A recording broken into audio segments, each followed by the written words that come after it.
MCQs related to menstrual cycle abnormalities. Ovulation LH surge के 36 hours के बाद होती है और LH सर्ज GnRH की वजह से होती है। ये भी MCQ है कि LH सर्ज की मेन कॉज क्या है, GnRH।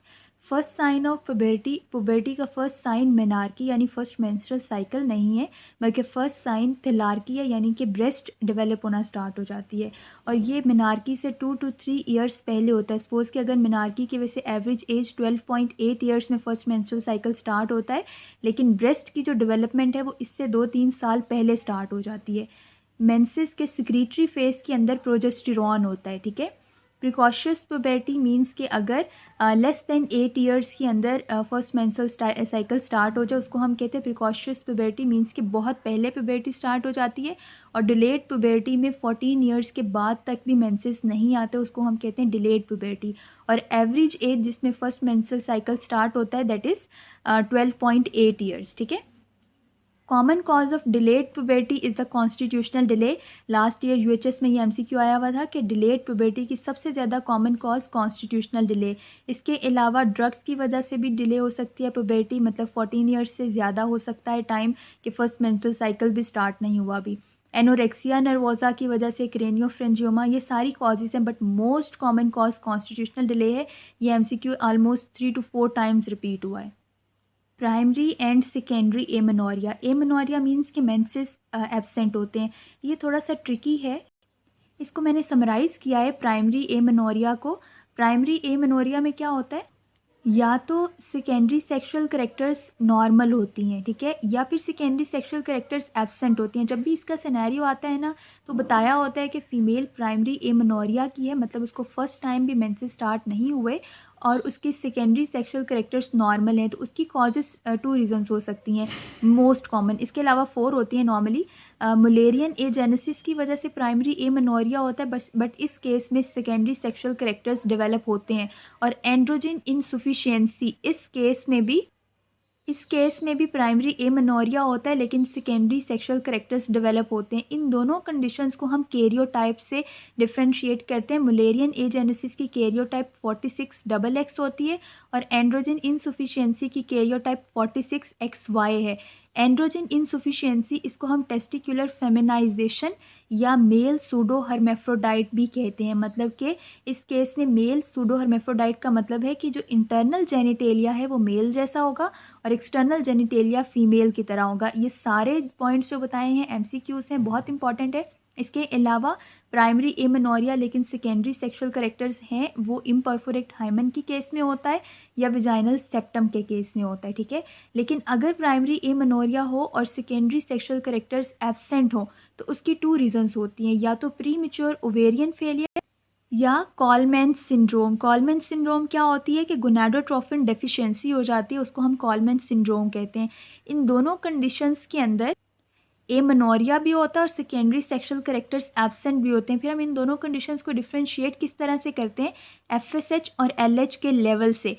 इसके अंदर GnRH नॉर्मल होता है, इसलिए FSH LH का लेवल ज़्यादा होता है, ठीक है। जबकि कॉलमैन सिंड्रोम में गोनाडोट्रोफिन हार्मोन्स की डेफिशिएंसी होती है। जब गोनाडोट्रोफिन हार्मोन ही नहीं होगा तो FSH और LH का लेवल भी कम हो जाएगा।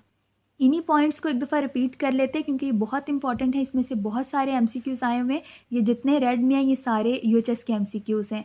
प्राइमरी एमेनोरिया के अंदर क्या होता है, अगर तो सेकेंडरी सेक्सुअल कैरेक्टर्स नॉर्मल हैं तो अभी मैंने आपको बताया उसकी 2 रीजंस होते हैं, या तो मुलेरियन एजेनेसिस या एंड्रोजन इनसफिशिएंसी। मुलेरियन एजेनेसिस का कैरियोटाइप 46XX है और एंड्रोजन इनसफिशिएंसी का 46XY है। इन दोनों के क्रोमोसोम्स में डिफरेंस है, इसलिए हम इसको कंफर्म करने के लिए कैरियोटाइपिंग करते हैं। तो प्राइमरी एमेनोरिया, और अगर नॉर्मल सेकेंडरी सेक्सुअल कैरेक्टर्स हैं तो उसको हम कंफर्म कैसे करते हैं, कैरियोटाइपिंग से। ये MCQ इस तरह से था, बहुत कंफ्यूजिंग है, इसलिए ये सारी बातें मैंने आपको बताई। और प्राइमरी एमेनोरिया को हम इन्वेस्टिगेट कब करते हैं, 16 ईयर्स एज के अंदर करते हैं। ये भी UHS का MCQ है। सेकेंड कैटेगरी की प्राइमरी एमेनोरिया है लेकिन सेकेंडरी सेक्सुअल कैरेक्टर्स एब्सेंट है। इसकी 2 रीजंस मैंने आपको बताई, एक प्री मैच्योर ओवेरियन फेलियर और सेकेंडली कॉलमैन सिंड्रोम जो कि गोनाडोट्रोफिन डेफिशिएंसी की वजह से होती है। गोनाडोट्रोफिन डेफिशिएंसी होगी तो FSH और LH का लेवल कम हो जाएगा। तो सिनेरियो इस तरह से था जबकि प्री मेच्योर ओवेरियन फेलियर में FSH और LH का लेवल रेज्ड होता है। सिनेरियो इस तरह से था कि एक फीमेल है, प्राइमरी एमेनोरिया की है, कोई सेकेंडरी सेक्सुअल कैरेक्टर्स नहीं है उसके अंदर और FSH और LH का लेवल रेज्ड है। तो अब उसका डायग्नोसिस बताएं। मैंने आपको अभी बताया कि FSH और LH का level pre mature ovarian failure के अंदर ज़्यादा होता है। एम्बिगुअस जेनिटेलिया एंड्रोजेनिक सिंड्रोम में होता है, ये भी UHS का MCQ है। अगर एक फ़ीमेल उसमें मुलेरियन एजेनेसिस है मींस 46XX है, उसको हम लोग उसके लिए विजाइनोप्लास्टी करते हैं। तो वो बिफोर मैरिज विजाइनोप्लास्टी करनी पड़ती है because after marriage due to repeated intercourse scar properly जो भी उसकी इंसियन साइट है वो प्रॉपरली हील नहीं हो सकेगी, इसलिए विजाइनोप्लास्टी बिफोर मैरिज करते हैं। ये भी MCQ है। Incidence of Turner syndrome is 1 in 2500 and it is most common chromosomal abnormality in female, ये भी MCQ है। Not a feature of Turner syndrome: tall height, webbed neck, contraction of aorta, widespread nipples, hoarseness, horseshoe kidney and no secondary sexual characters but IQ level is normal। ये जितने हैं ये सारे Turner के features हैं। Turner के अंदर सिर्फ शॉर्ट हाइट होती है, टॉल हाइट नहीं होती, ठीक है। इसके अंदर कोई भी सेकेंडरी सेक्सुअल कैरेक्टर्स नहीं होते टर्नर में। कॉजेज ऑफ हाइपर प्रोलेक्टिनीमिया एक्सेप्ट, ये बहुत बहुत बहुत MCQ ये इंपॉर्टेंट है कि हाइपर प्रोलेक्टिनीमिया के कौन कौन से कॉजेज होते हैं। प्रोलेक्टिनोमा की वजह से प्रोलेक्टिन का लेवल रेज्ड होता है, सिमिटोडीन की वजह से, हाइपोथायरॉयडिज्म की वजह से, चेस्ट वॉल इंजरी की वजह से। ब्रोमोक्रिप्टीन एक वाहिद ऐसी ड्रग है जिसमें प्रोलेक्टिन का लेवल कम होता है और सबसे ज़्यादा जो सीरम प्रोलेक्टिन लेवल है ना वो पार्चुरेशन के टाइम पे ज़्यादा होता है, ठीक है। ये भी MCQ है। ये आपने सारे पॉइंट्स फिंगर टिप्स पे याद कर लेने और ये ब्रोमोक्रिप्टीन प्रोलेक्टिन के लेवल को कम करता है, ज़्यादा नहीं करता। Most common cause of secondary amenorrhea in married female, एक मैरिड फीमेल है, पहले मेंसेस आते थे अचानक से स्टॉप हो गए तो मोस्ट कॉमन कॉज उसकी प्रेगनेंसी होगी।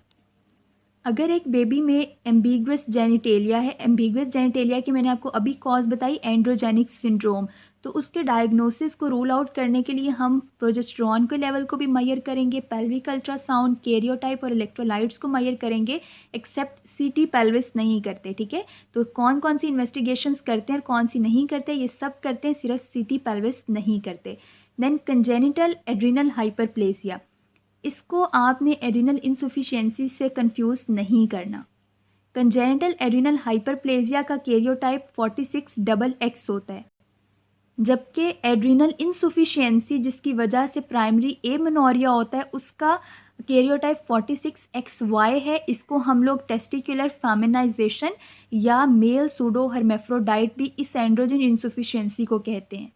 जबकि कंजेनिटल एड्रिनल हाइपरप्लेसिया इसका कैरियोटाइप 46XX है, इसकी वजह से फीमेल सूडो हर्मेफ्रोडाइट होता है। फीमेल सूडो हर्मेफ्रोडाइट में क्या होता है कि इंटरनल जेनिटेलिया फीमेल वाला होता है, एक्सटर्नल जेनिटेलिया मेल वाला होता है। और इसकी जो मेन रीज़न है कंजेनिटल एड्रिनल हाइपरप्लेसिया की वो 21 हाइड्रोक्सिलेज एंजाइम की डेफिशिएंसी है। ये सारे ही MCQs हैं। और Turner syndrome most common anomaly है फीमेल के अंदर, क्रोमोसोमल एनॉमली की बात कर रही हूँ, ये मैंने आपको पहले ही बता दिया। Male and female pseudo hermaphrodite को मैंने अलग से भी लिख दिया है कि फीमेल सूडो हर्मेफ्रोडाइट हम कंजेनिटल एड्रिनल हाइपरप्लेसिया को कहते हैं, जिसमें इंटरनल जेनिटेलिया फीमेल वाला होता है, मींस के फीमेल है तो इंटरनल फीमेल वाला जेनिटेलिया और एक्सटर्नल मेल वाला 21 हाइड्रोक्सिलेज एंजाइम की डेफिशिएंसी की वजह से होता है। जबकि मेल सूडो हर्मेफ्रोडाइट इसमें इंटरनल जेनिटेलिया मेल वाला होता है, it is due to androgen insufficiency. Androgen insufficiency कब होती है? जब 5 अल्फा रिडक्टेज एंजाइम की डेफिशिएंसी होगी। इसी को हम लोग टेस्टिकुलर फेमिनाइजेशन भी कहते हैं। जब भी एड्रिनल हार्मोन्स की इनसफिशिएंसी या टेस्टिकुलर फेमिनाइजेशन होगी तो एक्सिलरी प्यूबिक हेयर एब्सेंट होते हैं, टेस्टिस प्रेजेंट होते हैं लेकिन स्क्रोटम में नहीं, इंग्वाइनल कैनाल में प्रेजेंट होते हैं और ब्रेस्ट प्रेजेंट होती है। ऑप्शन इसका सिनेरियो इस तरह से था कि एड्रिनल इनसफिशिएंसी या टेस्टिकुलर फेमिनाइजेशन के केस में क्या